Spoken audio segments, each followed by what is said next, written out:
Good evening. Today's verdict by the Honorable Supreme Court allowing the ancient practice of Jallikattu is welcome. No sane person, least of all I, would accept animal cruelty, and I am glad that the court determined that Jallikattu does not involve animal cruelty, especially with the new state amendments. That said, this is the time to ask a few pertinent questions of selectivity and double standards when it comes to Hindu religious and ritualistic practices. In 2019, the Tripura High Court banned animal sacrifice, even though Hindus argued that this practice was a centuries-old tantric tradition of worshipping the 10 Mahavidyas, namely Kali, Tara, Tripura Sundari, Bhuvaneshwari, Bhairavi, Chinnamasta, Dhumavati, Bagalamukhi, Matangi and Kamala. What the Hindus pleaded was also in keeping with the famous 1954 Shirur Mutt judgment that established the sanctity of an essential religious practice. But the judges would hear none of it. Quote, "No person, including the state, shall be allowed to sacrifice any animal or bird within the precincts of any temple within the state of Tripura," unquote, they wrote. In 2014, the judges of the Himachal Pradesh High Court had similarly banned the 600-year-old tradition of animal sacrifice during Kullu Dasera. In 2017, the quasi-judicial NGT ordered a ban on the tolling of bells and the chanting of shlokas by devotees at Amarnath. Praise the Lord, they simultaneously didn't allow the delivery of azan through a loudspeaker there. Or perhaps they indeed did, but the vagaries of the state have meant the order is yet to reach Bholenath's abode. The question to be asked is, why should only the religious Hindu be prevented from conducting animal sacrifice? If the state is against animal sacrifice, and laudably so, then shouldn't it be against all animal sacrifices conducted in the name of religion? But is that the case? If the honorable courts object to the taking of the life of an animal through a religious ritual, do they have the guts to ban halal? Every single day, more than 1 billion Muslims eat meat after this religious ritual has been performed. In fact, it is an essential requirement. The dhabiha, or the prescribed ritual slaughter, must be staged. The incision must be precise and deep that cuts the carotid artery and the trachea. The blood must be drained completely. This while the animal is still alive. The head of the animal must be aligned to the Kaaba, and it is essential that Bismillah Rahman Rahim be uttered. Furthermore, only a Muslim can perform the slaughter. So according to the honorable judges, this isn't a ritual.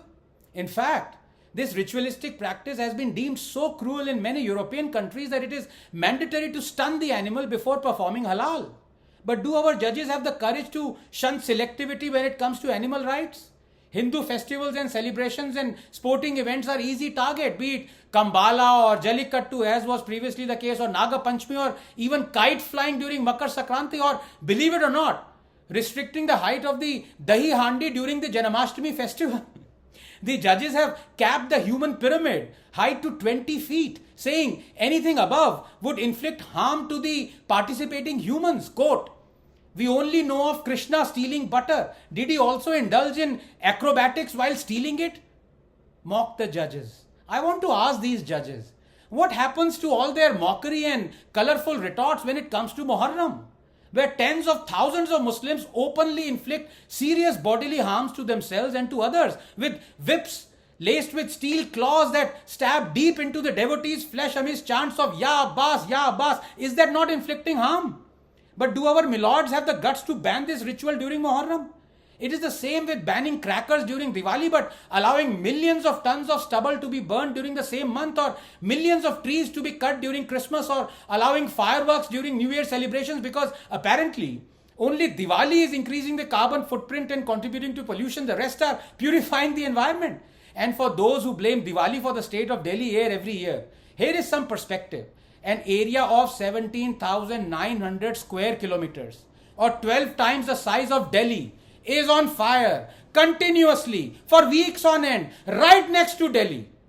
35 million tons of stubble are burnt right under the noses of our judges. Honestly, I am now convinced the only way stubble burning can be banned is if we call it Parali Dahan, a Hindu festival wherein, according to the Atharva Veda, Lord Vishnu burned demon king Paralisura when he enslaved Maruts and storm king Rudra. Only then will it be banned. Stubble burning releases 149 million tons of carbon dioxide, which is 55% of all Indian transport carbon dioxide emission. The financial burden of treating the resulting respiratory disease alone is 154 times more than the cost of the machines needed for stubble extraction. But if our politicians and judges thought like this, we'd be a developed nation. And with our courts acting the way they are towards Hindus and their rituals, can the state be far behind? Dharmapuram adhinam patina parvesaram. The ancient Hindu ritual of carrying the priest has now been banned. And that too by invoking clauses of quote unquote forced labor. You mean to tell me the devotees are being forced to carry the pontiff they revere? What next? I will tell you what next. There will soon come a time when the state will ban the pulling of the Lord Jagannath on the pretext of forced labor. But there will never come a time when the state bans Sidia Gestatoria, the tradition of carrying a Christian priest. There will never come a time when the state bans the hoisting of the bulky tazia on dozens of tired, exhausted soldiers during Muharram. There will never come a time when the state bans the tradition of carrying a heavy wooden cross on Easter parade. There will never come a time when the state bans male genital circumcision, a religion-ordained act of cruelty that is banned in many European countries. This selectivism against only Hindu festivals and religious practices will soon result in a scenario where the Hindus begin to dislike their own traditions. From there, the road to self-loathing is but a few yards away. And we know where that road leads to. Forsaking Hinduism itself and accepting another religion. As if on cue, the courts have recently opined that non-Hindus cannot be barred by temples into setting up their shops and temple premises. Quote, we cannot allow this thunder at the bench. So let me get this straight. A man whose religion orders him to viscerally hate the Hindu, commands him to convert this infidel, this kafir, and if he can't, then kill him at an opportune moment. A man whose religion tells him no one has the right to be worshipped but Allah 4062.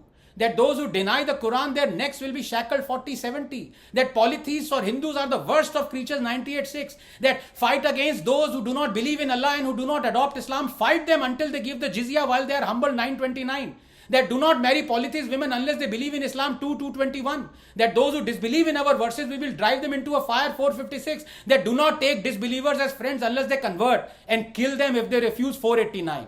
The court orders the Hindu temple to give this man the temple's own land to set up a shop in. Is there a finer example of how entrenched snubbing of Hindu interests has become? There is no other way of saying this. The camel has begun to sneak into the tent. An open sky awaits.